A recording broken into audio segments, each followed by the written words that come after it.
그 땅은 못 팝니다. 돌아가시지요. 전 재산을 주겠네. 도대체 어떤 사연이길래 고을 제1의 갑부가 전 재산을 내밀며 매달리는 것일까요? 옛날 아주 먼 옛날 꿀벌을 치며 평화롭게 살던 집안이 있었지요. 그런데 고을 갑부가 쌀 서말을 빌미로 이자를 눈덩이처럼 불려놓고 대대로 내려온 벌통터를 통째로 빼앗으려 했습니다. 아버지는 화병으로 드러눕고 오라비는 고개를 떨궜지요. 그 소식을 들은 막내딸은 울지 않았습니다. 조용히 짐을 챙겨 친정으로 향했지요. 그리고 그 갑부의 약점을 하나하나 파고들기 시작했습니다. 탐욕스러운 갑부와 당돌한 막내딸의 이야기로 들어가 보실까요? 사연 시작 전 구독과 좋아요를 눌러주신다면 저에게는 큰 힘이 됩니다. 그럼 사연 시작합니다. 옛날 아주 먼 옛날 호랑이가 담배 피우고 곰이 제주 넘던 시절 이야기입니다. 깊은 산줄기가 병풍처럼 둘러친 어느 골짜기 마을에 윤생원이라는 사람이 살고 있었습니다. 생원이라 해서 과거의 급제한 선비는 아니었지요. 마을 사람들이 그를 좀 아는 양반이라 하여 예부터 그리 불렀을 뿐 벼슬 한 자리 해본 적 없는 순박한 사람이었습니다. 윤생원네 집안은 대대로 꿀벌을 쳤습니다. 할아버지 때부터 뒷산 양지 바른 곳에 벌통을 놓고 봄이면 아카시아 꽃을, 여름이면 밤꽃을 따라 벌들이 날아다녔지요. 가을이 되면 노르스름하게 익은 꿀을 걷어 항아리에 담았습니다. 그 꿀이 보통 꿀이 아니었습니다. 산골짜기 깊은 곳에서 피는 야생화 향이 고스란히 배어 있어서 한 숟갈만 입에 넣으면 목구멍 아래로 따스한 기운이 쭉 내려가는 것 같았지요. 약재상들 사이에서는 윤생원네 꿀을 산골 약꿀이라 불렀고 이 꿀을 구하려고 먼 고을에서 일부러 찾아오는 사람도 있었습니다. 재산이라야 뒷산 벌통 30개와 마당 앞 작은 밭되기가 전부였습니다. 부잣집이라 부르기엔 한참 모자랐지만 그래도 식구들 입에 풀칠은 넉넉히 되었고 이웃에 인심을 베풀 여유도 있었지요. 윤생원은 마을에서 누가 아프다 하면 꿀 한 사발을 들고 찾아가는 사람이었습니다. 그래서 마을 사람들이 윤생원을 참 좋아했지요. 윤생원에게는 딸 둘에 아들 하나가 있었는데 그 가운데 막내가 바로 소희였습니다. 소희는 윤생원네 3남매 중에서 유독 눈빛이 달랐습니다. 어릴 적부터 아버지 곁에 찰싹 붙어 다니며 벌통 살피는 법을 배웠는데 보통 아이들은 벌이 무서워 가까이도 가지 않건만 소희는 벌 앞에서도 겁을 내지 않았지요.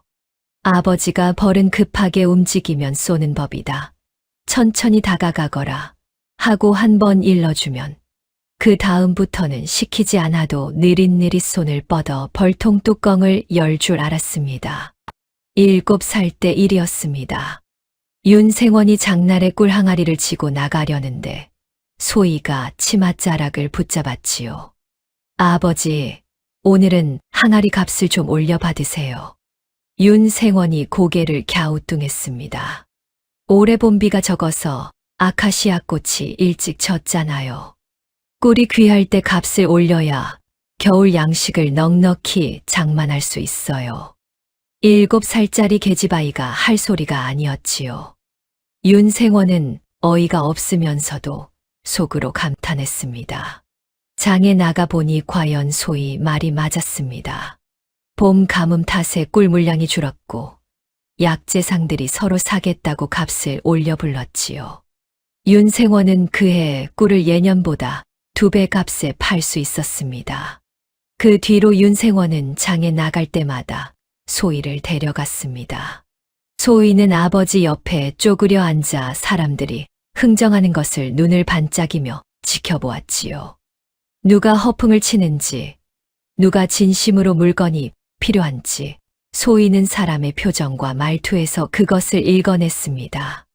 12살이 되자 소희가 아버지 대신 흥정을 맡았고 15이 되었을 때는 뿔뿐 아니라 약재상들과 거래, 약속까지 잡아놓는 수완을 보였지요.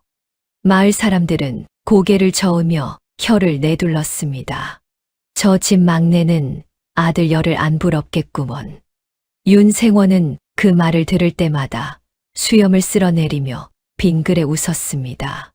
속으로는 이 막내가 자랑스러우면서도 한편으로는 걱정이 되었지요.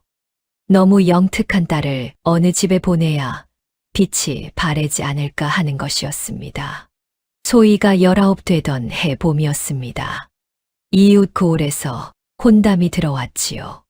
상대는 포목을 다루는 넉넉한 집안의 둘째 아들이었습니다. 집안이 반듯하고 시어른들 성품이 온화하다는 소문이 자자했지요. 윤생원이 직접 그 집안을 알아보고 나서 고개를 끄덕였습니다. 저 집이면 우리 소희가 기죽지 않고 살 수 있겠구나.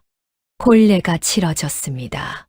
소희는 가마에 오르기 전 아버지의 손을 한 번 꼭 잡았습니다. 거칠고 투박한 손이었지요. 평생 벌통을 다루며 굳은 살이 박인 손이었습니다. 소희는 그 손을 놓으며 고개를 숙였습니다. 말은 하지 않았지만 그 인사 하나에 모든 것이 담겨 있었지요. 시댁에서의 생활은 소희에게 맞는 옷 같았습니다. 시아버지는 과묵하지만 며느리에게 함부로 하지 않는 분이었고, 시어머니는 말수가 많았지만 정이 넘치는 분이었지요. 소희는 새벽같이 일어나 부엌에 불을 지피고 시어른들 진지상을 올리고 마당을 쓸고 장독대를 살피는 일을 하루도 거르지 않았습니다. 그런데 소희가 시댁에서 인정받은 것은 부지런함만이 아니었습니다. 시댁 포목 장사에서도 소희의 눈썰미가 빛을 발했지요. 어느 날 시아버지가 장에서 가져온 명주 묶음을 보고 소희가 조심스럽게 한마디를 건넸습니다. 아버님, 이 명주는 오리 고르지 않습니다. 다음 장날의 값이 내려갈 터이니 그때 되사시는 것이 나을 듯합니다. 시아버지가 반신반의하며 다음 장을 기다렸는데 과연 명주 값이 떨어졌지요. 그 뒤로 시아버지는 큰 거래가 있을 때마다 은근슬쩍 소희의 의견을 물었습니다. 시어머니도 시아버지도 그리고 남편도 소희를 아꼈습니다. 소희는 시댁에서 자기 자리를 단단히 잡아가고 있었지요.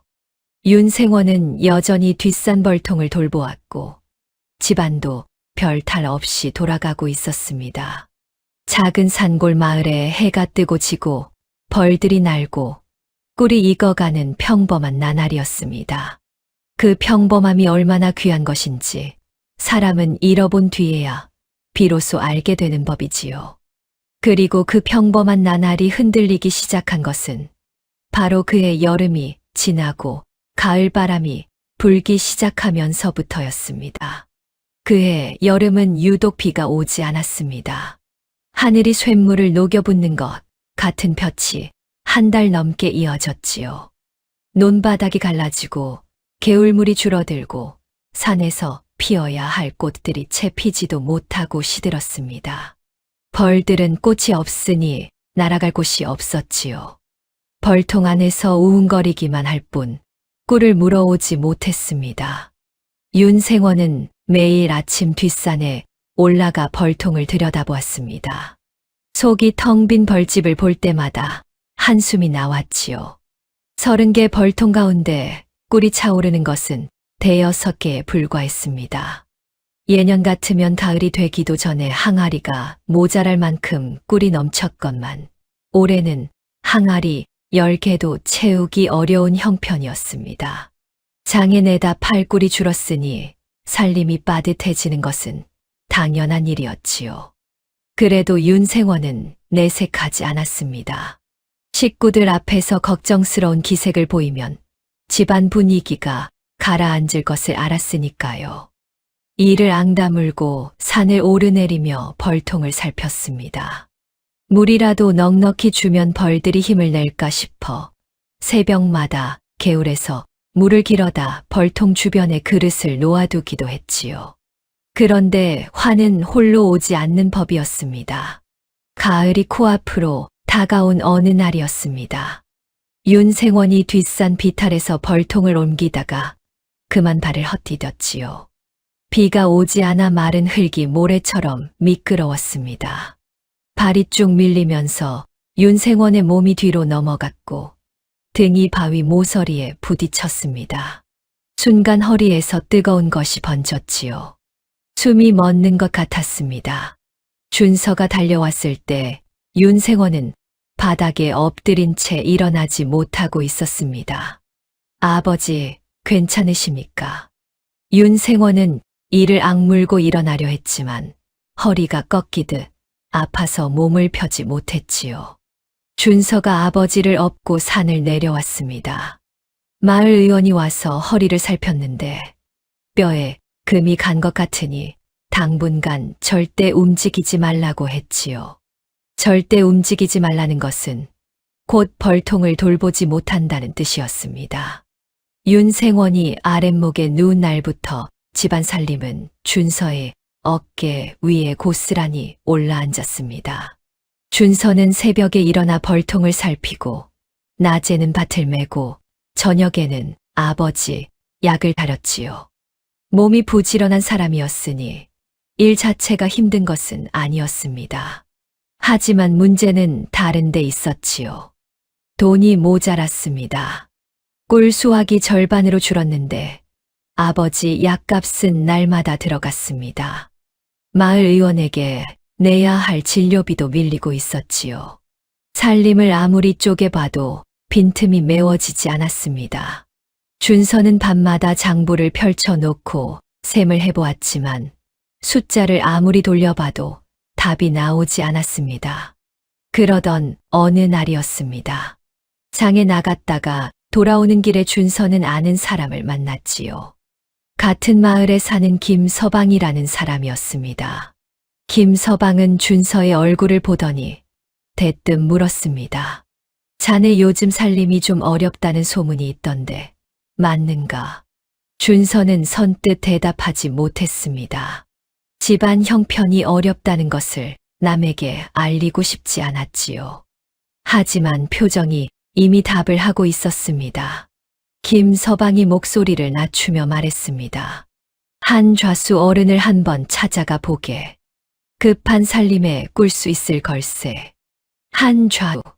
그 이름은 준서에게 낯설지 않았습니다. 고을에서 제일 가는 갑부로 이름이 나 있는 사람이었지요. 논밭이 수십 마지기에 장터의 점포도 여러 가지고 있었고 고을 사또와도 안면이 닿는다는 소문이 있었습니다. 마을 사람들 사이에서는 한 좌수에게 돈을 빌리면 이자가 무섭다는 말이 돌기도 했지만 급한 사람에게는 선뜻 내어준다는 말도 있었지요. 준서는 처음에는 고개를 저었습니다. 남에게 돈을 빌리는 것은 아버지가 평생 하지 않으시던 일이었지요. 윤생원은 늘 말했습니다. 남의 돈에 손대면 그 돈이 내 발목을 잡는다고요. 준서는 그 말을 가슴에 새기고 있었습니다. 하지만 며칠이 지나도 형편은 나아지지 않았습니다. 아버지 약값은 계속 밀렸고 양식마저 바닥이 보이기 시작했지요. 어머니는 내색을 하지 않으셨지만 끼니마다 밥 대신 묽은 죽을 올리는 것으로 상황을 짐작할 수 있었습니다.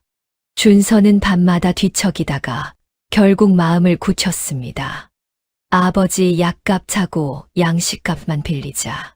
가을에 꿀을 거두면 바로 갚을 수 있다. 준서는 스스로에게 그렇게 다짐하고 한 좌수를 찾아갔습니다. 한 좌수의 집은 고을 한복판에 있었습니다. 대문부터 남달랐지요.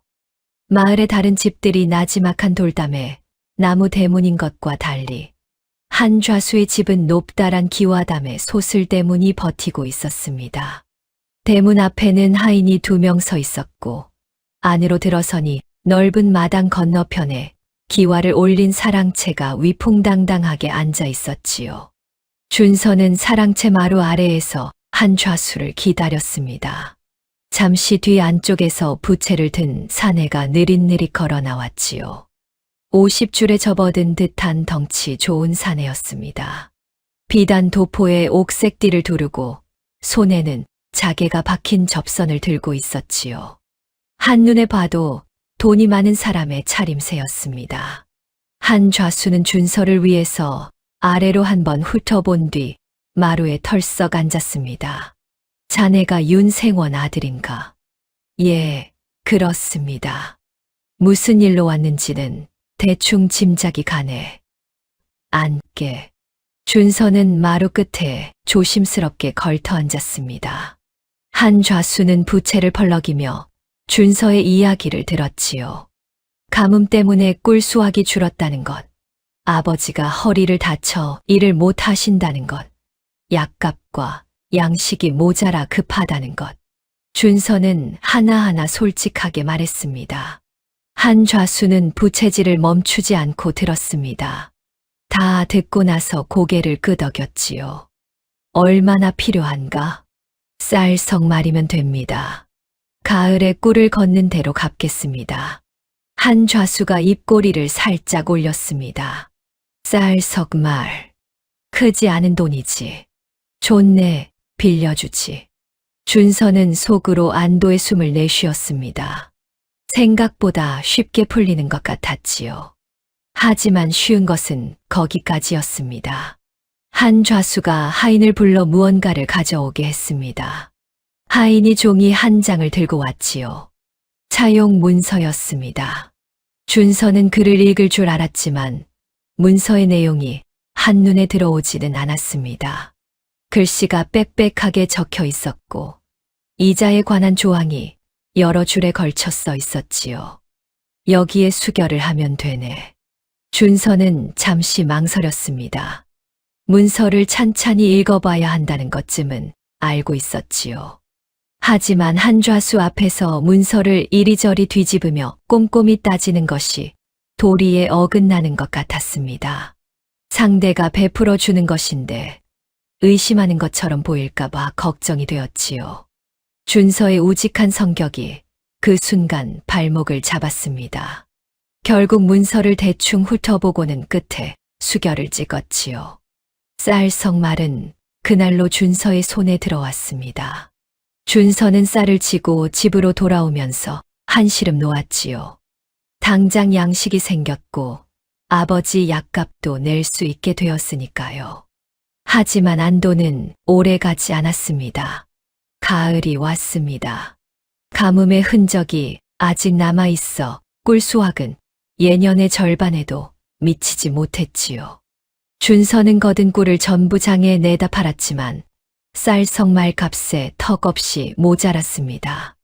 겨울이 오기 전에 갚아야 한다는 마음에 조바심이 났지만 방법이 없었지요. 갚을 날이 되었습니다. 준서는 가진 돈을 긁어모아 한 좌수를 찾아갔습니다. 쌀석말 값의 반도 안 되는 돈이었지요. 준서는 고개를 숙이고 말했습니다. 올해 수확이 좋지 않아 다 마련하지 못했습니다. 조금만 더 시간을 주시면 반드시 갚겠습니다. 한 좌수의 표정이 달라졌습니다. 빌려줄 때의 너그러운 얼굴은 온데간데 없었지요. 부채를 탁 접더니 차가운 목소리로 말했습니다. 자네가 수결한 문서를 다시 읽어보게. 기한 안에 갚지 못하면 이자가 원금의 곱으로 붙게 되어 있네. 준서는 그제야 가슴이 철렁했습니다. 문서를 제대로 읽지 않았던 것이 발등을 찍은 것이지요.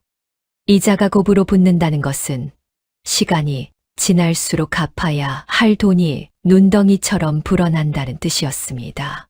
준서가 더듬더듬 사정을 하려 했지만 한 좌수는 손을 들어 말을 잘랐습니다. 사정은 됐고 다음 기한까지 기다려주지. 대신 그때도 못 갚으면 그때는 내가 다른 것을 받아야겠네. 다른 것이란 무엇인지 한 좌수는 말하지 않았습니다. 하지만 그 눈빛이 무엇을 가리키는지 준서는 어렴풋이 느낄 수 있었지요. 집으로 돌아오는 길, 준서의 발걸음은 천근만근이었습니다. 겨울이 지나고 다시 봄이 왔습니다. 하지만 불어난 이자를 갚을 길은 여전히 보이지 않았지요. 준서가 장에 나가 꿀을 팔고 밭에서 나온 것을 팔아도 이자가 불어나는 속도를 따라잡을 수가 없었습니다. 그리고 어느 날 한 좌수의 하인이 찾아왔습니다. 우리 어른께서 전하시는 말씀이요. 더 이상 기다릴 수가 없으니 비싼 벌통터 문서를 가져오시오. 벌통터 문서. 준서는 귀를 의심했습니다. 빌린 것은 쌀석 말이었습니다. 아무리 이자가 붙었다 해도 산비탈 벌통터 전체를 내놓으라니 말이 되지 않았지요. 하지만 하인은 문서를 펼쳐 보였습니다. 거기에는 분명 이자 조항이 적혀 있었고 불어난 이자를 합산하면 벌통터 값에 맞먹는 금액이 되어 있었습니다. 준서는 그 자리에서 다리에 힘이 풀렸습니다. 문서를 내놓지 않으면 관아에 고발장을 넣겠다고 했소. 우리 어른은 사또 날이 와도 친분이 두터우시니 관아에서 일이 어찌 될지는 자네도 짐작할 것이요. 하인은 그 말을 남기고 돌아갔습니다. 준서는 한동안 마당에 주저앉아 있었지요.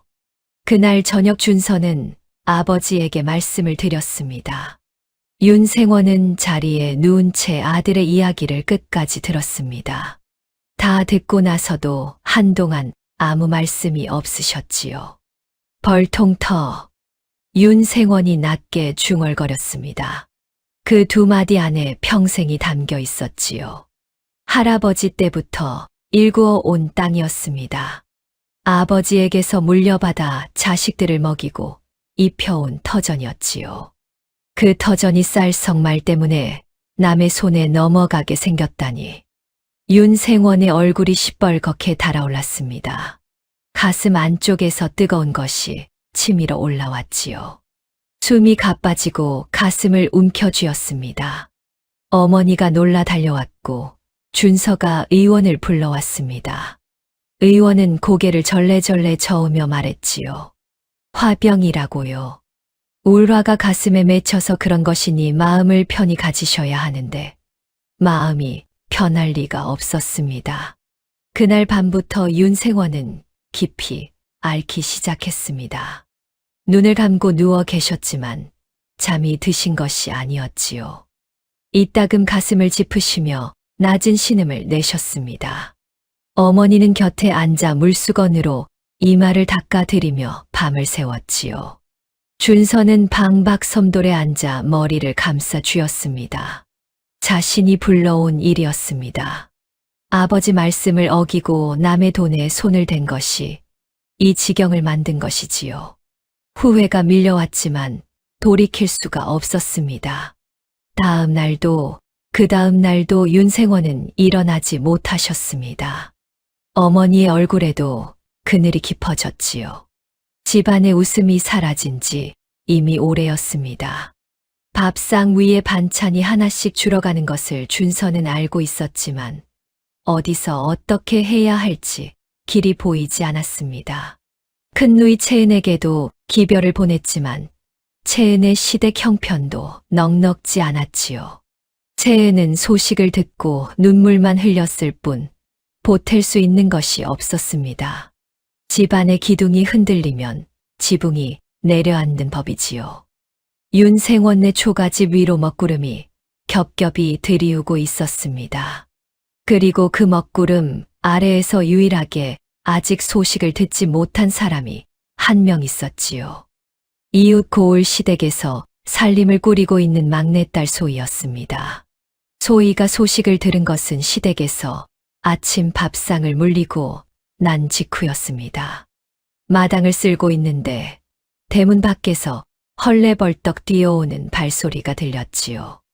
문을 열어보니 친정마을에서 심부름을 하던 막동이라는 아이가 서 있었습니다. 얼굴이 벌겋게 달아올라 있었고 숨이 턱까지 차 있었지요.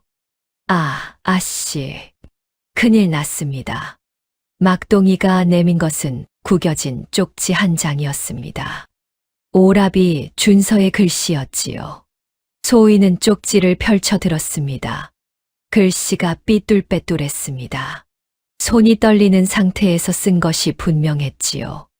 짧은 몇 줄이었지만 읽어 내려가는 동안 소희의 얼굴이 한 겹씩 굳어갔습니다. 아버지가 자리에 누우셨다는 것, 벌통터 문서를 한 좌수에게 넘겨야 할 처지라는 것, 관아에 고발하겠다는 협박이 들어왔다는 것, 세 가지가 적혀 있었지요.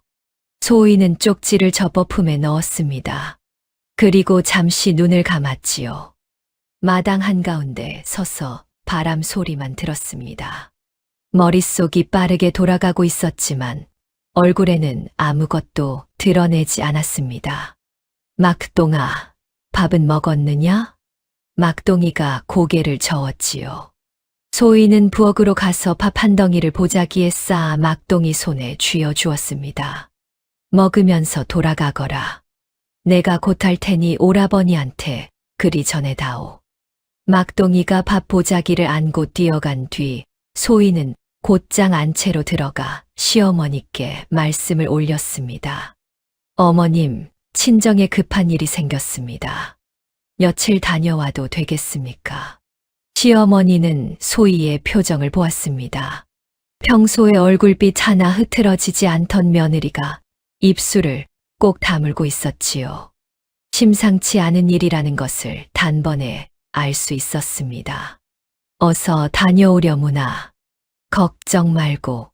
시어머니는 그 말만 하고 더 묻지 않으셨습니다. 대신 안방으로 들어가시더니 잠시 뒤 작은 보따리 하나를 들고 나오셨지요.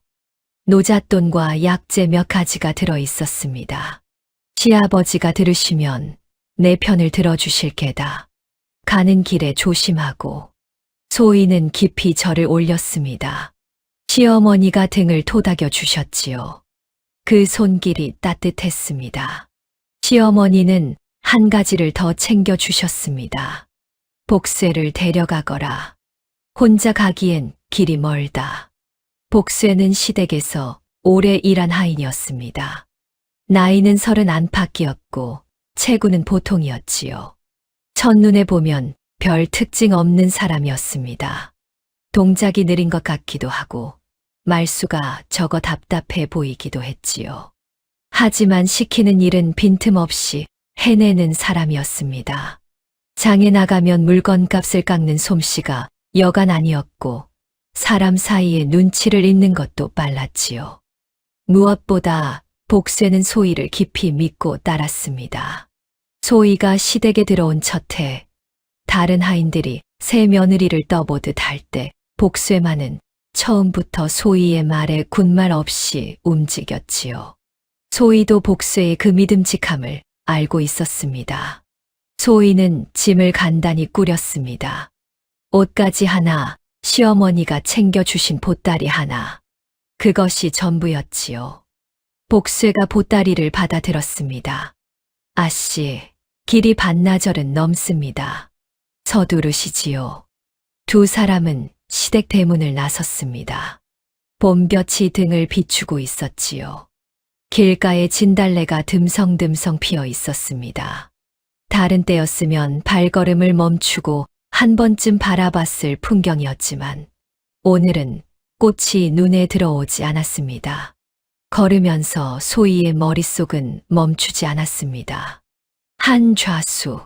소희는 그 이름을 되뇌었지요. 친정마을에서 자랄 때 그 이름을 모르는 사람은 없었습니다.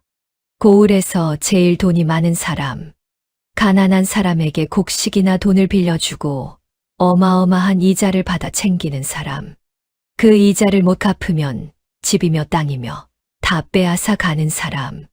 소문은 어릴 때부터 귀에 박히도록 들었지요. 하지만 소문만으로는 부족했습니다. 소희는 상대를 알아야 싸울 수 있다는 것을 알고 있었지요. 한 좌수가 어떤 사람인지, 무엇을 두려워하고 무엇에 약한지, 그것을 알아야 실마리가 보일 것이었습니다. 아씨, 무슨 생각을 그리 하십니까? 복쇠가 나란히 걸으며 물었지요. 소희는 고개를 돌려 복쇠를 보았습니다. 복쇠야, 내가 아는 부자 중에 제일 무서운 부자가 어떤 부자더냐? 복수애가 잠시 생각하더니 대답했습니다. 돈만 많은 부자는 무섭지 않습니다. 관아와 손잡은 부자가 무섭지요. 소희가 고개를 끄덕였습니다. 그런 부자한테 약점이 있다면? 복수애가 고개를 갸우뚱했지요. 욕심이 약점 아니겠습니까? 욕심이 많으면 눈이 어두워지는 법이니까요. 소희가 피식 웃었습니다. 복수의 대답이 마음에 들었지요. 맞아. 욕심이 많으면 보고 싶은 것만 보게 되는 법이야. 복수에는 그 말이 무슨 뜻인지 다 알지는 못했지만 소희가 무언가를 그리고 있다는 것은 느낄 수 있었습니다. 그래서 더는 묻지 않았지요. 해가 서쪽으로 기울기 시작할 무렵이었습니다. 고개를 하나 넘으니 저 아래로 낯익은 마을이 눈에 들어왔지요. 나지막한 초가지붕들이 옹기종기 모여 있었고 뒷산 능선이 하늘을 부드럽게 가르고 있었습니다. 친정 마을이었습니다. 소희는 잠깐 발을 멈추었습니다. 저 마을에서 태어나 자랐지요. 아버지 손을 잡고 뒷산을 오르던 길, 어머니가 저녁밥 짓는 연기가 피어오르던 굴뚝, 오라비와 언니와 마당에서 뛰어놀던 그 집, 다 저 안에 있었습니다. 그 마을이 지금 흔들리고 있었지요. 소희는 다시 걸음을 옮겼습니다. 이번에는 발걸음이 빨라졌지요. 친정 대문 앞에 도착했을 때 첫 번째로 느낀 것은 냄새였습니다. 아니, 냄새가 없다는 것이었지요. 저녁 때가 되었는데 밥 짓는 냄새가 나지 않았습니다. 굴뚝에 연기도 없었지요. 대문을 밀고 들어섰습니다. 마당이 어수선했습니다. 빗자루가 한쪽에 쓰러져 있었고 장독대 뚜껑이 비뚤어져 있었지요. 평소 깔끔하게 정돈되어 있던 마당이 아니었습니다. 집안 살림이 손길을 잃은 지 한참 되었다는 것을 한눈에 알 수 있었지요. 안채 쪽에서 낮은 소리가 들려왔습니다. 울음인지 신음인지 분간이 안 되는 소리였지요. 소희는 신발도 제대로 벗지 않고 안으로 달려갔습니다. 방문을 열었습니다. 아버지가 아랫목에 누워 계셨습니다. 이불을 턱까지 끌어올린 채 눈을 감고 계셨지요. 얼굴이 반년 전에 본 것과 딴 사람이었습니다. 볼이 쑥 들어가 있었고 안색이 누렇게 떠 있었지요. 그 곁에 어머니가 무릎을 꿇고 앉아 계셨습니다. 아버지의 손을 두 손으로 감싸 쥐고 가만히 고개를 숙이고 계셨지요. 소희가 들어서는 기척에 어머니가 고개를 드셨습니다.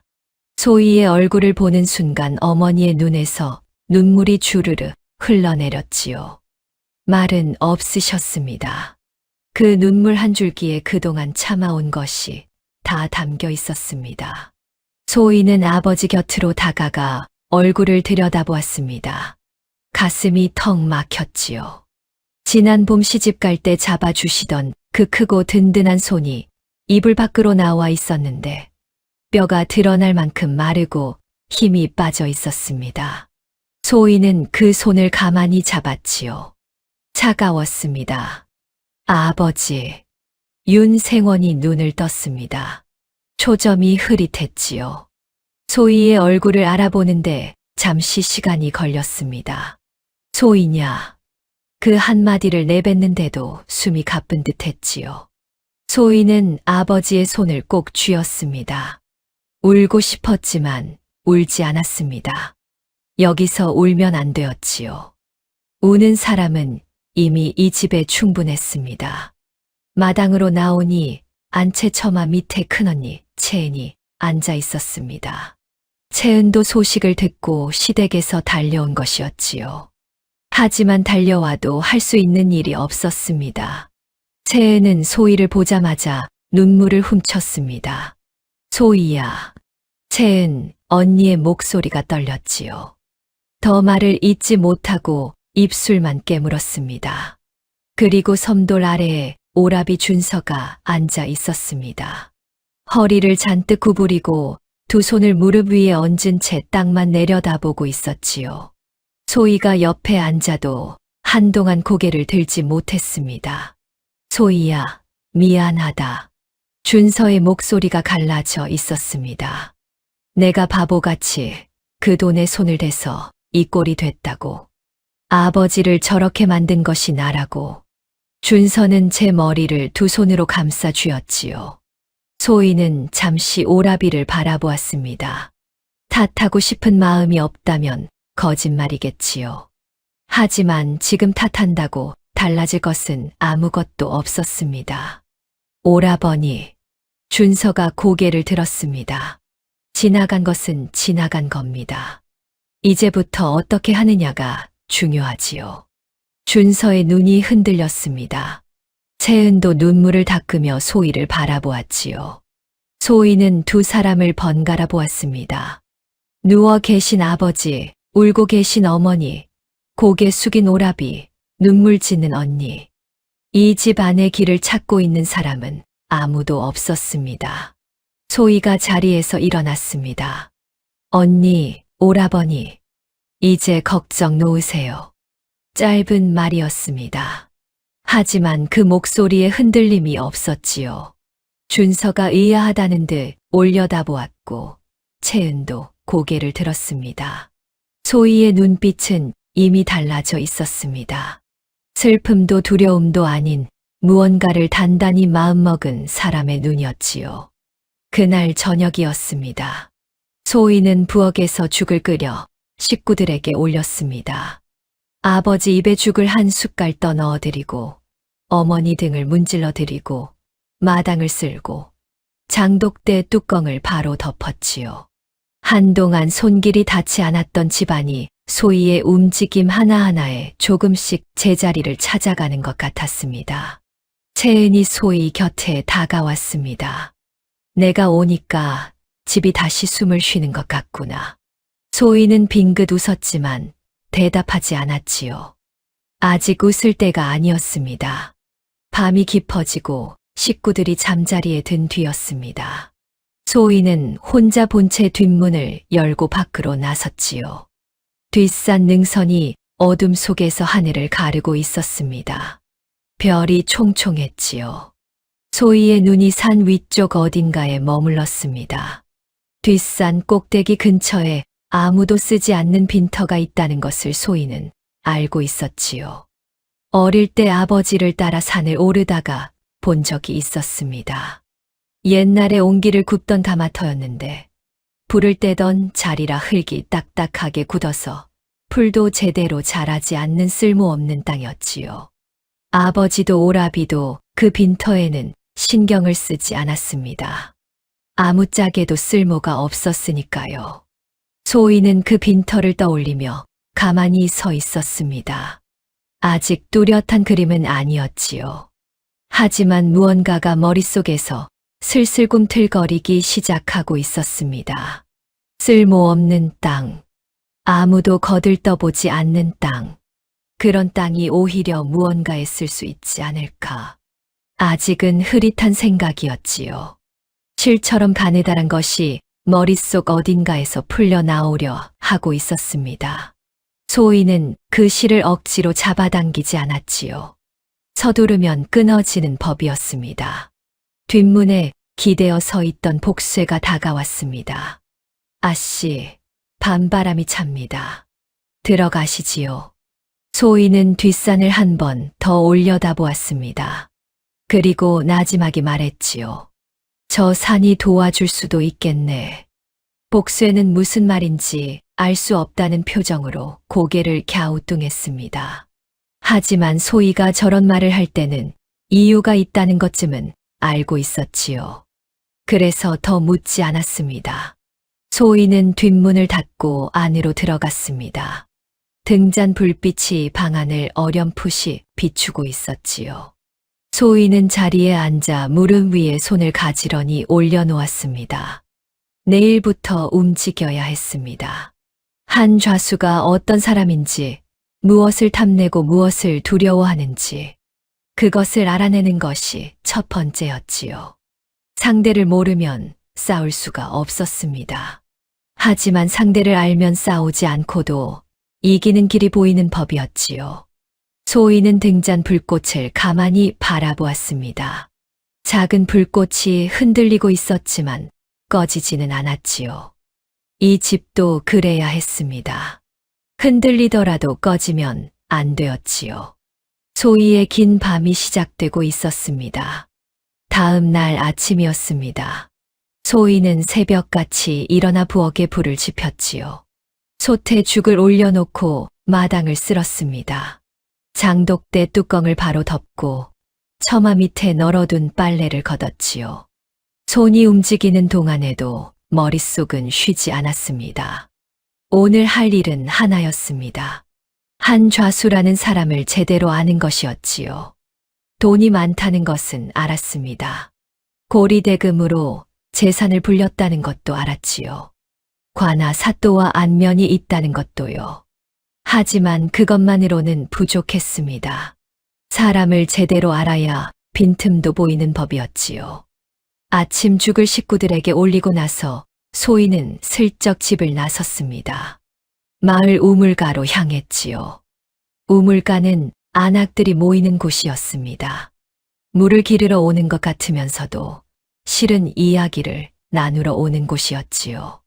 마을 소식이 가장 빠르게 돌아다니는 곳이기도 했습니다. 소희는 물동이를 이고 느긋한 걸음으로 우물가에 다다랐습니다. 마침 안악 서넛이 모여 수다를 떨고 있었지요. 소희는 물을 기르며 자연스럽게 이야기에 끼어들었습니다.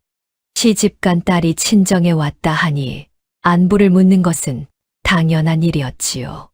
소희는 인사를 나누다가 슬쩍 물꼬를 텄습니다. 한좌수 어른댁이 요즘도 장사가 잘 되시나요? 오다가 그 집 앞을 지나쳤는데 하인들이 바쁘게 드나들던데요. 그 한마디면 충분했습니다. 안악들의 입이 열리기 시작했지요. 한좌수에 대한 이야기는 마을 사람이라면 누구나 한두 가지씩은 가지고 있었습니다. 대부분은 돈에 관한 이야기였지요. 누구네 논을 빼앗았다. 누구네 집을 차지했다. 이자를 갚지 못해 쫓겨난 집이 몇이라는 이야기.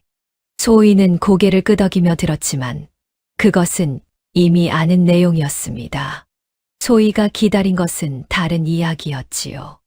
한참 수다가 이어지던 중에 한 안악이 목소리를 낮추며 말했습니다. 그 집이 요즘 난리도 아니래요. 아들한테 아직 자식이 없잖아요. 한좌수 어른이 그것 때문에 밤잠을 못 주무신다더라고요. 소희의 귀가 쫑긋섰지요. 하지만 표정에는 아무것도 드러내지 않았습니다. 그저 물동이를 내려놓으며 아이고, 그런 걱정이 있으셨구나 하고 가볍게 받아쳤지요. 안악들은 이야기를 이어갔습니다. 한좌수의 나이가 이미 60에 가까운데 손자를 보지 못하니 가문의 대가 끊길까봐 안절부절 못한다는 것이었지요. 그래서 용하다는 직관을 수시로 불러들인다는 이야기도 나왔습니다. 먼 고을에서까지 직관을 데려와 맷자리를 봐달라고 한다는 것이었지요. 그런데 그게 보통이 아니래요. 남의 땅이라도 직관이 명당이라고 하면 어떻게든 빼앗으려 든다니까요.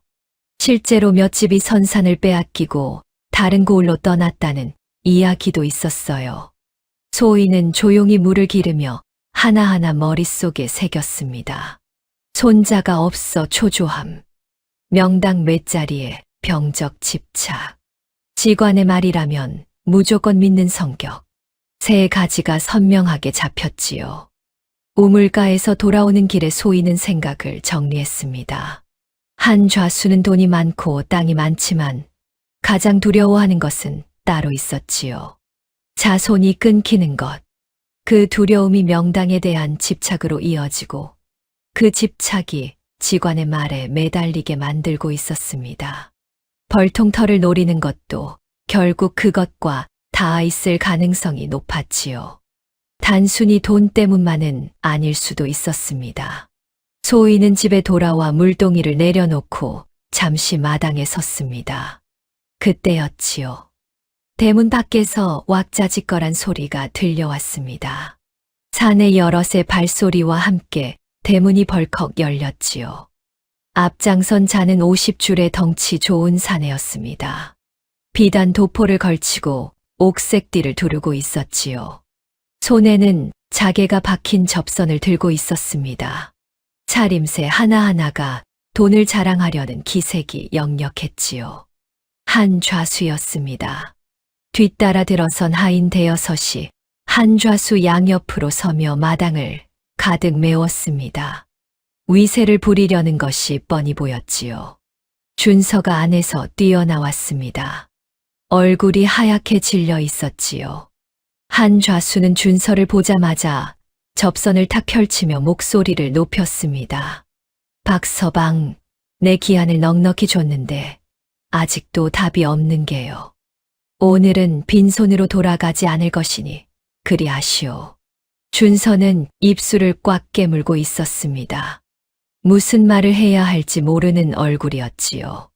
소희는 마당 한쪽에 서서 한 좌수를 바라보았습니다. 나서지 않았습니다. 지금은 나설 때가 아니었지요. 소희의 눈은 한 좌수의 모습을 하나하나 훑고 있었습니다. 접선에 새겨진 문양이 먼저 눈에 들어왔지요. 학과 소나무였습니다. 풍수에서 장수와 번영을 뜻하는 문양이었지요. 우연히 고른 부채가 아니었습니다. 허리에 찬 놀이개에도 구름과 용이 새겨져 있었지요. 손목에는 호박 구슬이 감겨 있었습니다. 몸에 걸친 것 하나하나가 전부 기운을 담으려는 목적으로 고른 것들이었습니다. 역시 듣던 대로구나. 소희는 속으로 생각했지요. 단순히 부를 자랑하는 차림이 아니었습니다. 풍수와 기운에 매달리는 사람의 차림이었지요. 병적이라 해도 지나치지 않았습니다. 한 좌수는 준서를 향해 다시 목소리를 높였습니다. 벌통터 문서를 내일까지 넘기지 않으면 관아에 고발장을 넣겠다는 말을 2번, 3번 반복했지요. 목소리가 크면 클수록 소희는 오히려 차분해졌습니다. 저렇게 소리를 높이는 것은 자신이 없기 때문이기도 하다는 것을 소희는 알고 있었거든요. 한 좌수는 흥분하면 접선을 꽉 쥐었다가 말을 끊으면 탁 펼쳐들었습니다. 그 부채가 단순한 장식이 아니라 심적으로 의지하는 물건이라는 것이 느껴졌지요. 한 좌수가 한바탕 으름장을 더 놓은 뒤 하인들을 이끌고 대문을 나섰습니다. 나가면서도 내일까지라고 한 번 더 소리를 질렀지요. 마당에 정적이 내려앉았습니다. 준서가 힘없이 주저앉았고 채에는 안채에서 나오다 말고 눈물을 훔쳤지요. 소희만이 뒷산 쪽을 바라보며 꼿꼿이 서 있었습니다. 옹기 가마터가 있는 방향이었지요. 어젯밤부터 그려오던 것이 이제 선명하게 맞아떨어지고 있었습니다. 한 좌수는 욕심이 많고 겁도 많은 사람이었지요. 돈과 땅을 긁어 모으는 것도 결국 두려움 때문이었습니다. 자손이 끊길까봐, 가문이 쇠할까봐 그 두려움이 명당 집착으로 이어졌고 그 집착이 이성을 흐리게 만들고 있었지요. 믿고 싶은 것 앞에서 사람은 눈이 멀게 되어 있는 법이었습니다. 그 눈먼 자리를 파고들면 되었지요. 소희는 마당에 서 있는 복쇠를 보며 나지막이 말했습니다. 오늘 밤 내가 시키는 대로 산에 올라가야 할 것 같네. 복쇠는 군말 없이 고개를 끄덕였습니다. 소희의 눈빛이 처음으로 날카롭게 빛났지요. 이제 판을 짤 시간이었습니다.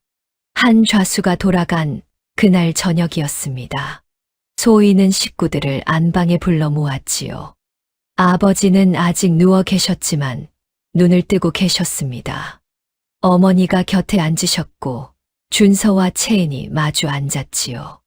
복쇠는 방박마루에서 귀를 기울이고 있었습니다. 소희가 입을 열었습니다. 오늘 한 좌수를 직접 보고 확인한 것이 있습니다. 방 안이 조용해졌지요. 소희는 차근차근 풀어놓았습니다. 한 좌수가 명당에 집착하는 것도 결국 하나로 귀결된다는 것이었지요. 손자, 아들에게 아직 자식이 없어서 대가 끊길까봐 전전긍긍하고 있다는 것. 돈도 있고 땅도 있는 사람이 가장 두려워하는 것이 바로 그것이라고 했습니다. 명당을 찾는 것도 직관을 불러들이는 것도 전부 자손을 얻기 위한 발버둥이라는 것을 소희는 조목조목 짚었지요. 준서가 물었습니다. 그래서 어쩌자는 것이냐고. 그 욕심을 직접 건드릴 겁니다. 소희는 뒷산 빈터 이야기를 꺼냈습니다. 옹기 가마터였던 그 쓸모없는 땅 말이지요. 가족들은 고개를 갸우뚱했습니다. 그 버려진 땅으로 뭘 어쩌겠다는 것인지 감이 잡히지 않는 표정이었지요. 소희가 말을 이었습니다. 그 빈터 한쪽에 오래된 샘이 하나 있는 것 기억하시지요? 준서가 고개를 끄덕였습니다. 가마에 물을 대려고 팠던 셈이었지요. 옹기를 더 이상 굽지 않게 된 뒤로 아무도 거들떠보지 않았지만 물은 아직 마르지 않고 졸졸 고여 있었습니다. 산 깊은 곳 바위 틈에서 나오는 물이라 맑기는 했지만 그뿐이었지요. 그냥 산속 샘물이었습니다. 소희의 계획은 그 샘물을 바꾸는 것이었습니다. 소희는 어릴 때부터 아버지를 따라 산을 다니며 온갖 약초의 쓰임새를 배운 사람이었지요. 어떤 풀뿌리를 물에 우리면 어떤 향이 나는지, 어떤 나무 껍질을 넣으면 물맛이 어떻게 달라지는지 손금 보듯 꿰고 있었습니다. 소희는 준서에게 산에서 약재를 캐오라고 했습니다. 당귀뿌리 구기자, 오미자, 그리고 산삼 근처에서 자라는 더덕 몇 뿌리. 구하기 어려운 것들은 아니었지요. 이 산골에서 자란 사람이라면 어디서 나는지 다 알고 있었으니까요. 소희는 이 약재들을 직접 배합해서 샘물이 솟아나는 바위 틈 사이에 넣어둘 생각이었습니다. 물이 약재 사이를 지나면서 자연스럽게 우러나게 하는 것이었지요. 그러면 샘물에서 은은한 약향이 나고 맛도 보통 물과는 확연히 달라지게 됩니다. 한 모금 마시면 목구멍 아래로 따뜻한 기운이 퍼지는 느낌이 나지요. 몸에 좋은 약재를 우려낸 것이니 당연한 것이었지만 그것을 모르는 사람이 마시면 범상치 않은 물이라 여길 수밖에 없었습니다. 준서의 눈이 커졌지요. 소희가 무엇을 노리는지 어렴풋이 감이 잡히기 시작한 것이었습니다. 둘째 갈래는 채은의 몫이었습니다. 소희는 언니에게 우물가를 이용하라고 했지요. 안악들 사이에서 자연스럽게 이야기를 꺼내되 이렇게 말하라고 일러주었습니다. 우리 집 뒷산에 오래된 샘이 하나 있는데 그 물을 마신 집에서 늦둥이 아들을 얻었다는 이야기가 있대요. 어디서 들었냐고 물으면 이웃 고을 안악한테 들었다고 하면 됩니다. 채은이 주저했지요. 그런 말을 사람들이 믿겠느냐는 것이었습니다. 소희가 언니의 손을 잡으며 말했습니다. 등남 이야기는 안악들 사이에서 제일 빨리 퍼지는 소문이에요. 믿고 안 믿고는 중요하지 않아요. 한 좌수 귀에 닿기만 하면 됩니다. 채은이 잠시 생각하더니 고개를 끄덕였지요. 셋째는 복쇠의 몫이었습니다. 복쇠는 장터 주막에 가서 떠돌이 약재꾼 행세를 하는 것이었지요. 이번에는 직관이 아니라 여러 고을을 돌며 약수터를 찾아다니는 사람 노릇이었습니다. 주막에 앉아 혼잣말처럼 북쪽 산에 등남수가 있다는 이야기를 들었는데 하고 슬쩍 흘리는 것이었지요. 다만 소희는 복쇠에게 단단히 일렀습니다. 말은 짧게 그리고 더 묻거든 입을 다물어야 하네. 말을 아끼면 궁금증이 더 커지는 법이니까. 복쇠는 느릿느릿 고개를 끄덕였습니다. 어려울 것 없지요. 소희의 눈빛이 환해졌지요. 판의 조각들이 맞아떨어지는 순간이었습니다. 가족들은 처음에 반신반의하는 표정이었습니다. 하지만 소희가 풀어놓는 이야기를 따라가다 보니 고개가 끄덕여졌지요. 채은이 먼저 눈빛이 바뀌었고 준서는 듣다가 무릎을 탁 쳤습니다. 아버지는 눈을 감고 계셨는데 입꼬리가 아주 미세하게 올라가 있었지요. 그 밤부터 세 갈래가 동시에 움직이기 시작했습니다. 준서는 다음 날 새벽부터 산을 탔지요. 당귀뿌리와 구기자는 뒷산 중턱에서 금방 구했고 오미자는 계곡 근처 덩굴에 매달려 있었습니다. 더덕은 좀 더 깊이 들어가야 했지만 어릴 때부터 다니던 산이라 어렵지 않았지요. 해가 지기 전에 약재를 한 보따리 안고 돌아왔습니다. 소희는 그날 밤 부엌에서 약재를 손질했습니다. 뿌리를 씻고 잘게 쪼개고 적당한 크기로 묶었지요. 그리고 깊은 밤 준서와 함께 뒷산을 올랐습니다. 빈터 한쪽의 샘에 도착하자 소희는 물이 솟아나는 바위 틈 사이로 약재 묶음을 조심스럽게 밀어 넣었지요. 물살에 씻겨 내려가지 않도록 돌로 눌러 고정했습니다. 이틀이면 물맛이 달라질 거예요. 준서가 샘물을 한 모금 떠서 마셔보았지요. 아직은 그냥 물이었습니다. 하지만 소희는 알고 있었습니다. 당귀와 구기자가 물에 우러나기 시작하면 은은한 약향이 번지고 오미자가 섞이면 혀끝에 달큼한 기운이 감돌게 된다는 것을요. 이틀만 지나면 이 샘물은 보통 물과는 확연히 다른 것이 될 터였습니다. 채은은 그 다음 날 아침 물동이를 들고 우물가로 나갔지요. 마침 안악 서넛이 모여 있었습니다. 채은은 물을 길다가 깊은 한숨을 내쉬었지요. 안악 하나가 무슨 일이냐고 물었습니다. 채은은 눈시울을 붉히며 조심스럽게 입을 열었지요. 이웃 고을 안악한테 들은 이야기인데 우리 집 뒷산 샘물이 예사물이 아니라는 거예요. 그 물을 마신 집에서 자식이 없다가 늦둥이 아들을 얻었다는데 우리는 정작 그 물을 두고도 모르고 살았나 봐요. 채은의 목소리는 떨리고 있었습니다. 연기가 아니었지요. 진짜 힘든 사람의 목소리였으니까요. 안악들은 처음에 고개를 갸우뚱했지만 등남이라는 두 글자의 귀가 솔깃해지지 않을 안악은 없었습니다. 소희의 말이 맞았지요. 그 이야기는 그날 오후에 이미 마을 절반으로 퍼져 있었습니다. 복쇠는 그 사이 장터 주막으로 향했지요. 허름한 행색에 보따리 하나를 메고 가서 탁주 한 잔을 앞에 놓고 가만히 앉아 있었습니다. 주변 사람들이 먼저 말을 건넸지요. 어디서 오는 길이냐는 물음에 복쇠는 여러 고을을 돌며 좋은 약수를 찾아다니는 중이라고 짧게 대답했습니다. 그리고 잠시 뒤 혼잣말처럼 중얼거렸지요. 저 북쪽 산골에 등남수가 있다는 이야기를 들었는데 진짜인지 한번 가봐야겠구먼. 주막 안 사람들의 귀가 쫑긋 섰습니다. 누군가 어느 산이냐고 물었지요. 복쇠는 말을 흐리며 더 이상 대답하지 않았습니다. 소희가 시킨 대로였지요. 그날 저녁 장터에는 북쪽 산에 등남수가 있다는 이야기가 돌기 시작했습니다. 채은이 우물가에서 흘린 소문과 합쳐지면서 이야기는 더 크게 부풀어 올랐지요. 이틀이 지났습니다. 소희는 준서와 다시 뒷산에 올랐지요. 샘에 도착해 물을 한 모금 떠보았습니다. 입에 넣는 순간 혀끝에 은은한 단맛이 감돌았고 삼키자 목구멍 아래로 따뜻한 기운이 퍼져 내려갔지요. 코끝에는 약향이 살짝 맴돌았습니다. 보통 산골 샘물과는 확연히 다른 물이었지요. 준서가 한 모금 마시더니 눈을 동그랗게 떴습니다.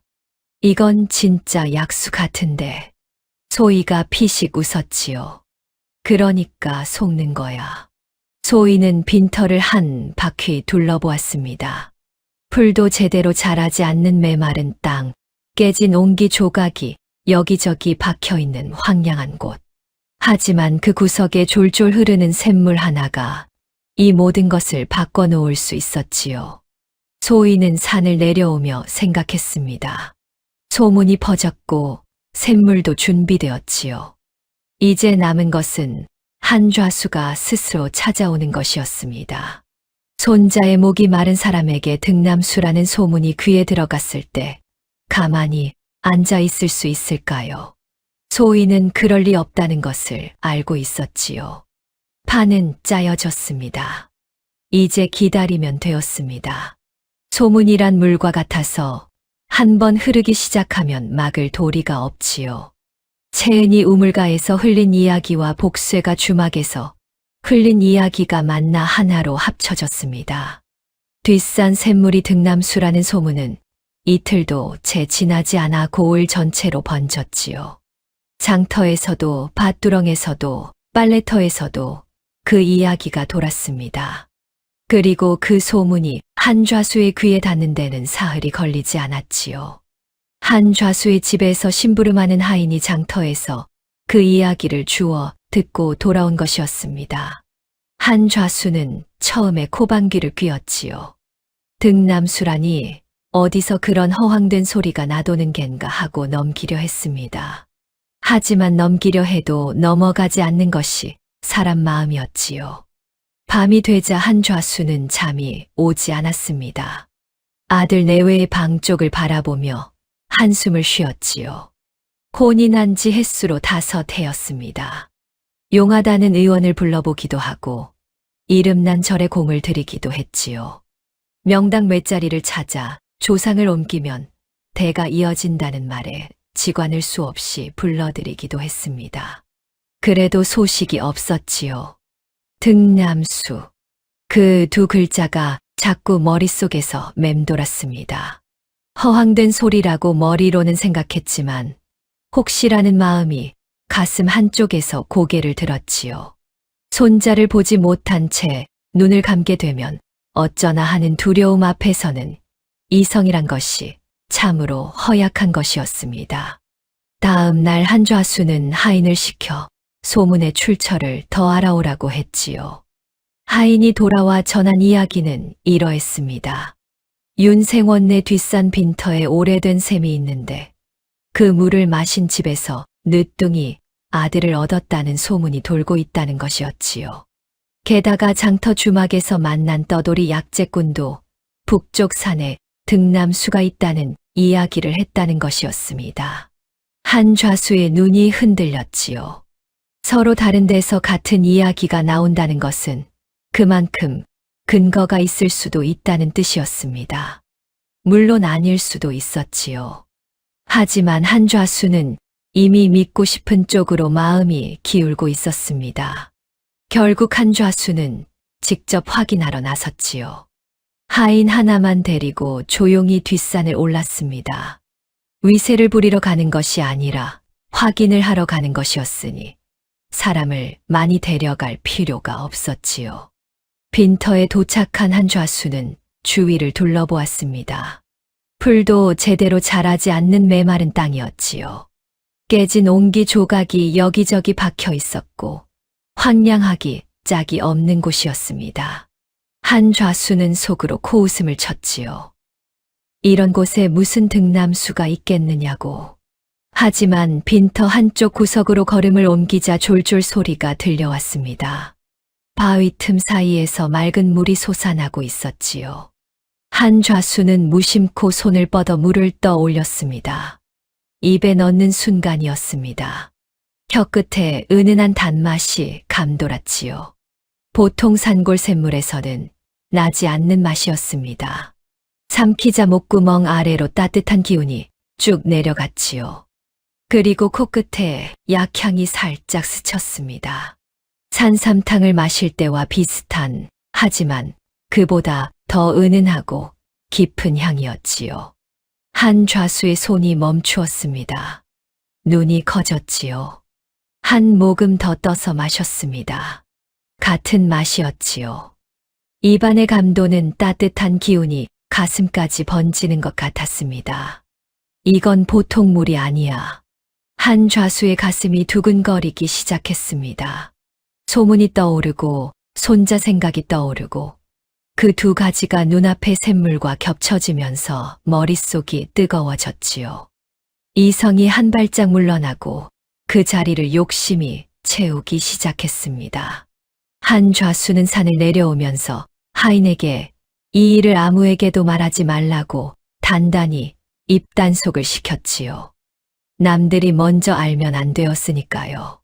그런데 바로 그 무렵이었습니다. 한 좌수의 귀에 한 가지 이야기가 더 들어온 것은 장터 주막에서 복쇠가 흘린 두 번째 마디였지요. 복쇠는 소희가 시킨 대로 이틀을 더 주막에 머물며 사람들 사이에 자연스럽게 섞여 있었습니다. 그러다가 누군가 등남수 이야기를 꺼내자 복쇠가 고개를 끄덕이며 한마디를 보탰지요. 그 셈 이야기는 나도 들었소. 그런데 옆 고을 박 부자 어른이 벌써 그 셈터를 눈여겨보고 있다더군. 복쇠는 그 말 한마디만 하고 다시 입을 다물었습니다. 옆 고을 박 부자. 그 이름은 실제로 이 일과 아무 상관이 없는 인물이었지요. 하지만 한 좌수에게는 그 이름이 비수처럼 박혔습니다.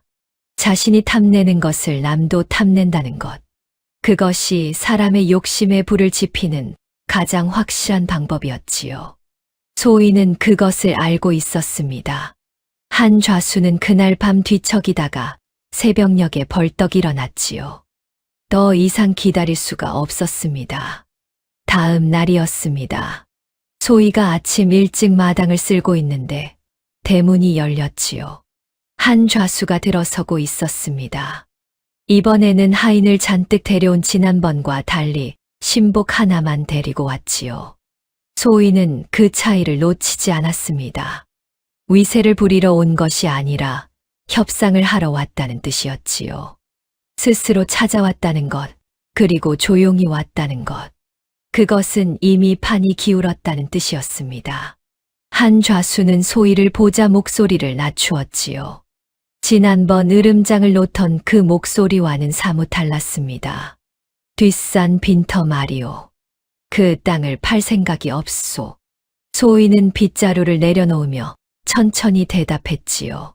뒷산이라니요. 벌통터 이야기를 하러 오신 게 아닙니까? 한 좌수가 손을 저었습니다. 벌통터는 됐소. 그건 있겠으니 빈터를 파시오. 소희는 속에서 치미는 웃음을 꾹 눌렀습니다. 얼굴에는 아무것도 내비치지 않았지요. 오히려 굳은 표정으로 고개를 저었습니다. 그 땅은 못 팝니다. 짧고 단호한 대답이었지요. 한 좌수의 눈썹이 꿈틀했습니다. 값을 후하게 쳐주겠다고 했지요. 소희는 같은 대답만 했습니다. 못 팝니다. 한 좌수가 기와집 한 채를 주겠다고 했습니다. 소희는 고개를 저었지요. 거기에 논 5마지기를 얹겠다고 했습니다. 소희는 같은 말만 반복했지요. 못 팝니다. 돌아가시지요. 한 좌수의 이마에 땀이 맺히기 시작했습니다. 거절당할수록 그 셈이 더 갖고 싶어지는 것이었지요. 탐욕이란 그런 것이었습니다. 손에 넣기 어려울수록 더 크게 보이는 법이었지요. 게다가 옆 고을 박 부자가 노리고 있다는 이야기가 머릿속을 떠나지 않았습니다. 여기서 물러나면 박 부자에게 빼앗기는 것이었지요. 그건 절대 안 되는 일이었습니다. 한 좌수가 목소리를 낮추며 한 발 더 들어왔습니다. 내 전 재산을 걸겠소. 소희가 처음으로 눈을 살짝 들어 한 좌수를 바라보았지요. 전 재산이라니요. 한 좌수는 숨을 한 번 고르더니 말을 이었습니다. 기와집 세 채와 마을 안팎 논밭, 그리고 읍내 상단의 지분까지 모두 문서로 넘기겠다는 것이었지요. 소희는 속으로 숨을 들이켰습니다. 예상보다 훨씬 큰 제안이었지요. 하지만 얼굴에는 아무것도 드러내지 않았습니다. 잠시 침묵이 흘렀지요. 한 좌수가 그 침묵을 못 견디고 먼저 입을 열었습니다. 이 정도면 되지 않겠소. 소희는 천천히 고개를 들었습니다. 마치 마지못한 듯 오래 망설이는 듯한 표정을 지으며 입을 열었지요. 한좌수 어른께서 그렇게까지 말씀하시니 가족들과 상의는 해봐야겠습니다. 한좌수의 눈빛이 빠르게 흔들렸지요. 소희가 말을 이었습니다. 단, 조건이 있습니다. 문서는 사또 나리 앞에서 정식으로 관인을 받아야 합니다. 그래야 저도 가족들을 설득할 수 있지요. 한좌수는 당연하다는 듯 그 자리에서 바로 고개를 끄덕였습니다. 사또와 안면이 있는 자신에게 관하의 확인은 오히려 유리한 것이었지요. 나중에 딴소리 할 일도 없을 테니까요. 한좌수는 자신이 함정 위에 서 있다는 것을 전혀 눈치채지 못하고 있었습니다. 그저 평생의 기회를 잡는다는 흥분만이 머릿속을 가득 채우고 있었지요. 한좌수가 돌아간 뒤 소희는 마당에 한동안 서 있었습니다. 복쇠가 다가와 나란히 섰지요. 된 것입니까? 소희가 고개를 끄덕였습니다. 이제 관아에서 도장만 찍으면 됩니다. 소희는 하늘을 한번 올려다보았지요. 구름이 천천히 흘러가고 있었습니다. 바람이 불어왔지요. 봄바람이었습니다. 다음 날 아침이었습니다. 소희는 일찍 일어나 세수를 하고 머리를 단정히 올렸지요. 옷매무새를 가지런히 하고 마당에 나섰습니다. 오늘은 관아로 가는 날이었지요. 준서가 옆에서 나란히 걸었습니다. 관아로 가는 길에 준서가 작은 목소리로 물었지요. 정말 괜찮은 것이냐? 소희는 앞만 보며 대답했습니다. 관인만 찍히면 끝나는 겁니다. 관아 마당에 도착하니 한좌수가 먼저 와 있었습니다. 얼굴에 홍조가 번져 있었지요. 밤새 흥분을 가라앉히지 못한 얼굴이었습니다. 손에는 미리 준비해 온 문서 묶음이 들려 있었지요. 기와집 문서, 논밭 문서, 상단 지분 문서. 평생 긁어 모은 것들이 그 손 안에 있었습니다. 사또가 양쪽을 불러 앉혔지요. 문서 작업은 생각보다 빠르게 진행되었습니다. 한좌수는 문서를 꼼꼼히 확인했지요. 소희도 문서를 받아 천천히 읽었습니다. 빠진 것이 없었지요. 윤생원내 뒷산 빈터는 한좌수에게 넘어가고 한좌수의 전 재산 목록은 소희 쪽으로 넘어오는 계약이었습니다. 사또가 양쪽에 도장을 받고 관인을 찍었지요. 한좌수는 문서를 받아들고 표정이 환해졌습니다. 이제 그 셈이 자신의 것이라는 생각에 가슴이 벅찬 모양이었지요. 소희는 문서를 접어 단단히 품에 넣었습니다. 얼굴에는 아무것도 드러내지 않았지요. 두 사람은 관아 마당에서 각자의 길로 흩어졌습니다. 한좌수의 발걸음은 빠르고 가벼웠지요. 소희의 걸음은 느리고 조용했습니다. 준서가 소희 옆에서 낮게 물었지요. 이러면 다 끝난 거냐? 소희는 품 안의 문서를 손으로 한번 다독이며 대답했습니다. 이제부터는 한좌수가 스스로 끝낼 겁니다. 한좌수는 관아에서 돌아오자마자 아들을 불렀지요. 그리고 하인을 시켜 뒷산샘에서 물을 길어오게 했습니다. 항아리에 가득 담아온 샘물을 아들 내외에게 내밀며 말했지요.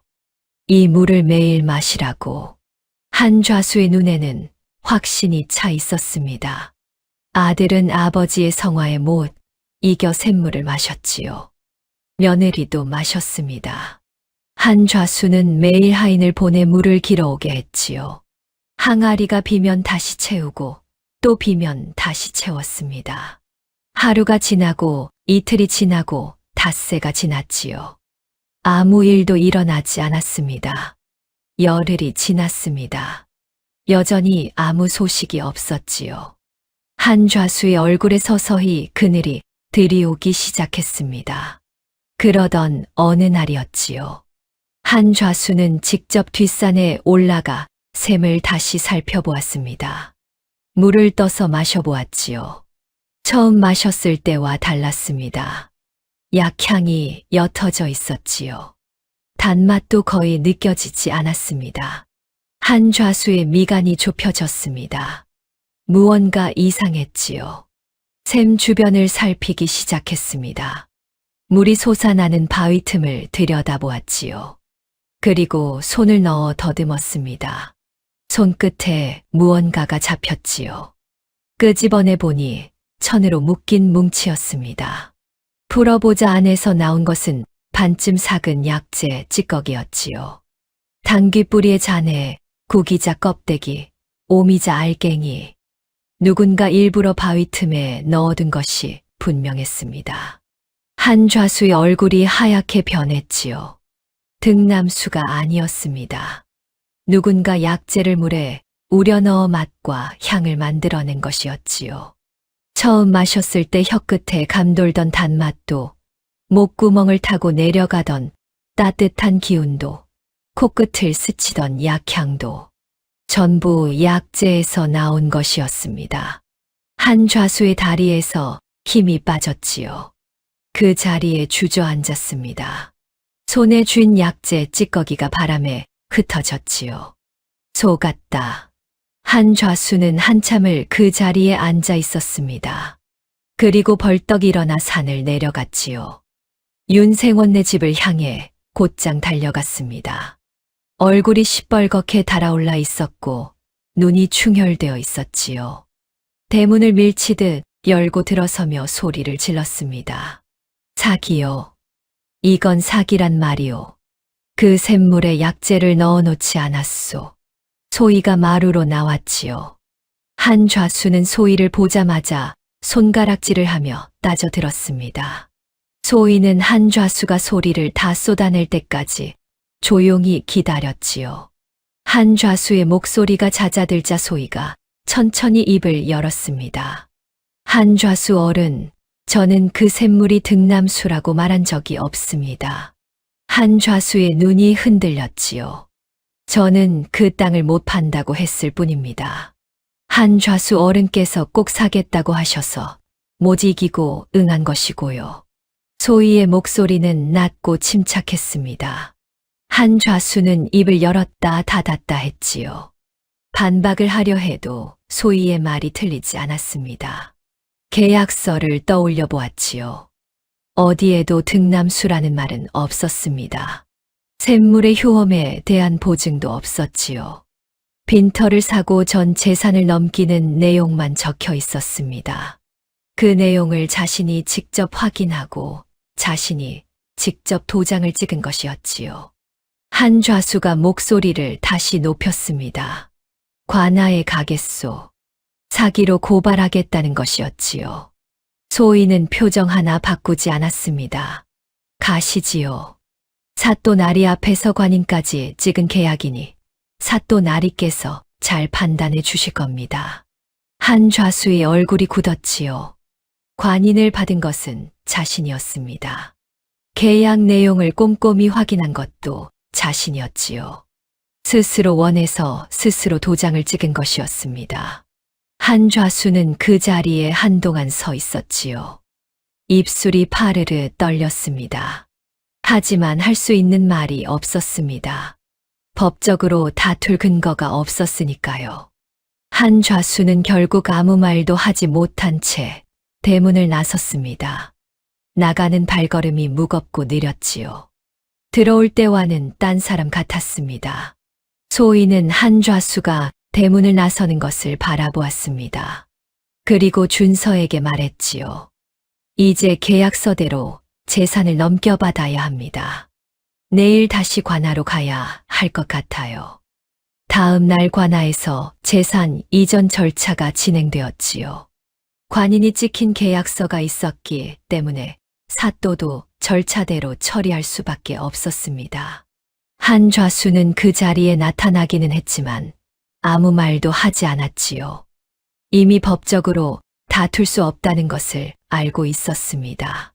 한 좌수는 떨리는 손으로 기와집 문서, 논반 문서, 상단 지분 문서를 하나씩 내놓았지요. 평생 긁어 모은 것들이었습니다.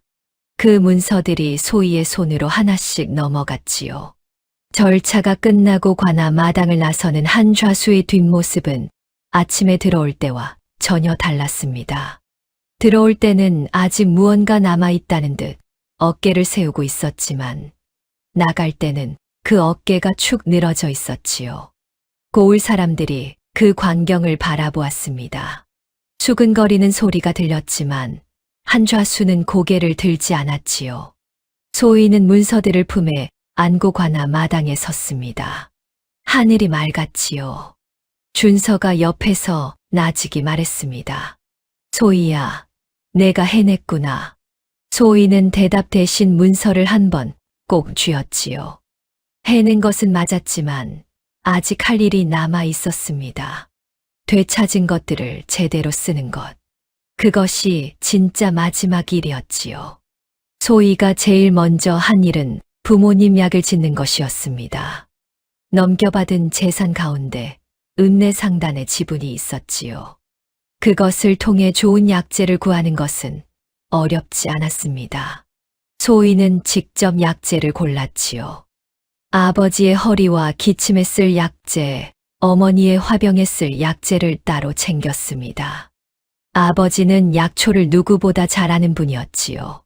평생 산을 다니며 남의 몸에 쓸 약재는 귀신같이 골라내셨지만 정작 당신 몸에 쓸 좋은 약재를 사 드신 적은 한 번도 없었습니다. 소희가 달인 약을 아버지 앞에 올렸지요. 윤생원은 약사발을 받아들고 한 모금 마셨습니다. 그리고 눈을 감으셨지요. 무슨 약재가 들어갔는지 단번에 아셨을 것이었습니다. 아무 말씀 없이 약을 다 드셨지요. 어머니도 약을 드셨습니다. 한 사발을 다 비우고 나서 소희의 손을 잡으셨지요. 말은 없으셨지만 그 손에 힘이 들어가 있었습니다. 그것으로 충분했지요. 재산 정리는 며칠에 걸쳐 이루어졌습니다. 한좌수의 기와집과 논밭 대부분은 관할을 통해 정리했지요. 소희는 욕심을 부리지 않았습니다. 논밭 가운데 일부만 준서에게 맡겨 농사를 짓게 했지요. 준서는 원래 부지런한 사람이었습니다. 땅만 있으면 해낼 수 있는 사람이었지요. 상단 지분 가운데 작은 점포 하나는 채은에게 내주었습니다. 채은의 남편이 장사 경험이 있다는 것을 소희는 알고 있었지요. 준서와 채은은 말없이 듣다가 서로 눈을 마주쳤습니다. 이 모든 것이 막내 덕분이라는 것이 고맙기도 하고 민망하기도 한 표정이었지요. 채은이 먼저 입을 열었습니다. 내가 아니었으면 우리 집안이 어찌 됐을지 모르겠다. 소희가 웃으며 고개를 저었지요. 언니가 우물가에서 울어줬으니까 된 거예요. 채은이 피식 웃었습니다. 준서도 따라 웃었지요. 오랜만에 보는 웃음이었습니다. 그리고 소희가 마지막으로 꺼낸 것이 있었지요. 한좌수에게 빚을 지고 살림을 빼앗긴 마을 사람들의 이야기였습니다. 넘겨받은 상단 장부 안에 빈 문서가 고스란히 남아 있었지요. 소희는 그 문서들을 하나씩 확인하며 목록을 만들었습니다. 억울하게 논밭을 빼앗긴 집이 10곳이었고 이자가 원금을 넘어서도 갚지 못하고 있던 집이 30곳이 넘었지요. 다음 날 아침 소희는 복쇠와 함께 마을을 돌았습니다. 집집마다 찾아가 문서를 돌려주고 빚을 없앤다고 알렸지요. 처음에는 믿지 못하는 얼굴들이었습니다. 무슨 속셈이냐고 의심하는 사람도 있었지요. 소희는 따로 설명하지 않았습니다. 문서를 손에 쥐어주고 빚장부에 줄을 그었지요. 그제야 사람들이 실감하기 시작했습니다. 한 집 앞에서는 중년 안악이 그 자리에 주저앉아 울었지요. 몇 해를 이자에 짓눌려 살다가 이제야 숨을 쉴 수 있게 되었다는 것이었습니다. 소희는 그 앞에 서서 어찌할 바를 몰랐지요.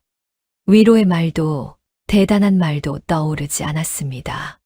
그냥 그 자리에 조용히 서 있었지요. 마을을 다 돌고 나자 복쇠가 말했습니다. 아씨, 오늘 많이 걸으셨습니다. 소희가 피식 웃었지요.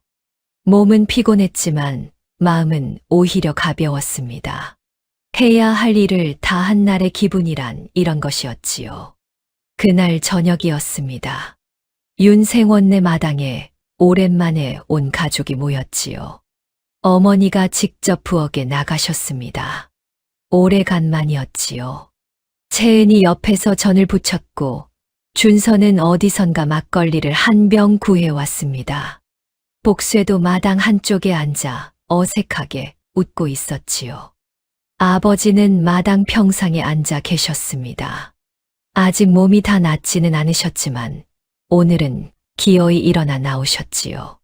식구들이 마당에 모여 있는 것을 바라보셨습니다.